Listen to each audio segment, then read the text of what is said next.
நம்மள மாதிரி house wife's குறிப்பாக பெருசாக கெரியர் கேப் இருக்கிறவங்க ஒர்க் ஃப்ரம் ஹோம்க்காக சர்ச் பண்ணுறோம். நெட்டில் நம்மளோட நம்பர்ஸ் கொடுக்குறோம், ரெஜிஸ்டர் பண்ணுறோம், அப்ளை பண்ணுறோம். ஆனால் நம்மளோட நம்பர்ஸை வந்து சில பேர் மிஸ்யூஸ் பண்ணுறாங்க. எனக்கு லாஸ்ட் வீக் ஒரு கால் வந்தது. இன்டர்வியூக்காக கூப்பிட்டுருந்தாங்க. நானும் போயிருந்தேன்.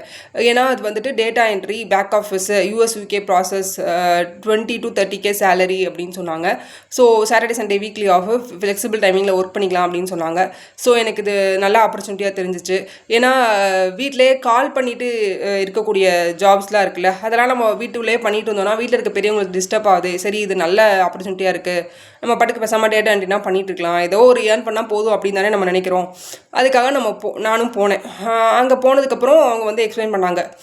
KYC ப்ராசஸ்ஸு, ஒரு ஃபார்ம் இருக்கும், அதில் வந்து 37 ஃபீல்ட்ஸ் இருக்குது. அதில் ஃபில்அப் பண்ண வேண்டிய டேட்டாவும் கீழே இருக்கும். நம்ம வந்து இதுதான் ஜாபு. இதை பண்ணுறதுக்கு நம்ம லேப்டாப்பில் வந்து ஒரு போர்ட்டல் வந்து லாகின் டவுன்லோட் பண்ணணும். அதுக்கான லிங்க் வந்து அவங்க அனுப்புவாங்க. அதுக்கு நம்ம வந்து 1500 பே பண்ணணும். ஸோ 15 டேஸில் 1500 ஃபார்ம்ஸ் நம்ம ஃபில்அப் பண்ணி முடிச்சிட்டோம்னா நம்மளுக்கு 15,000 கிடைக்கும் பேமெண்ட்டு. மந்த்லி 30K ஏர்ன் பண்ணலாம் அப்படின்னு சொன்னாங்க. ஸோ 80% அக்யூரசி இருக்கணும் அப்படின்னு சொன்னாங்க. ஓகே, எனக்கு நிறையா கொஸ்டின்ஸ் எனக்கு தோணுச்சு. நானும் கேட்டு பார்த்தேன். அவங்களும் கவர்மெண்ட் ரெஜிஸ்டர்ட் கம்பெனி தான், நீங்கள் பேமெண்ட் பண்ணதுக்கப்புறம் ப்ராப்பரான டாக்குமெண்ட்ஸ்லாம் உங்களுக்கு வந்து மெயில் பண்ணிடுவோம் அப்படிலாம் சொன்னாங்க.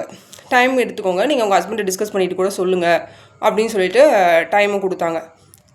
நானும் யோசித்து நிறையா கொஸ்டின் கேட்டு பார்த்தேன். இது ஏதோ நம்மளை சாட்டிஸ்ஃபை பண்ணுற மாதிரி ஏதோ ஆன்சர் சொல்கிறாங்க. ஓகே, நான் அப்புறம் கடைசியாக யோசித்தேன், நம்மளால் முடியுமா 1500 ஃபார்ம்ஸ் வந்து 15 டேஸில் நம்மளால் ஃபில்அப் பண்ணி முடிக்க முடியுமா அப்படின்னு யோசித்தேன். ஸோ முடியாதுன்னு தோணுச்சு. முடியாதுன்னு சொன்னேன். அவங்க வந்து இல்லை, இது சிம்பிள் ப்ராஜெக்ட் தான், அவங்களால முடியும், பண்ணுங்க அப்படின்னு சொன்னாங்க. பேமெண்ட் வந்து இன்றைக்கி 2 o'clock பண்ணணும். 2 வேகன்சி தான் இருக்குது, அது ஃபில்அப் ஆக போகுது. ஸோ நாங்கள் இன்றைக்குள்ளே 2 o'clock முடிச்சிடணும். நீங்கள் யோசித்து முடிவெடுத்து சொல்லுங்கள். 4500 நீங்கள் பேமெண்ட் 2 o'clock பண்ணி முடிக்கணும், க்ளோஸ் ஆக போகுது வேகன்சி அப்படின்லாம் சொன்னாங்க. நான் திரும்பவும் யோசித்தேன். இல்லை, என்னால் இது முடியாது அப்படின்னு சொல்லிட்டு நான் வந்துட்டேன். ஸோ நம்மளால் முடிக்க முடியாத டார்கெட்ஸ் கொடுத்து நம்மகிட்டேருந்து பைசா வசூல் பண்ண பார்க்குறாங்க. இது மாதிரி எனக்கு திரும்ப ஒரு 3 கால்ஸ் வந்துடுச்சு.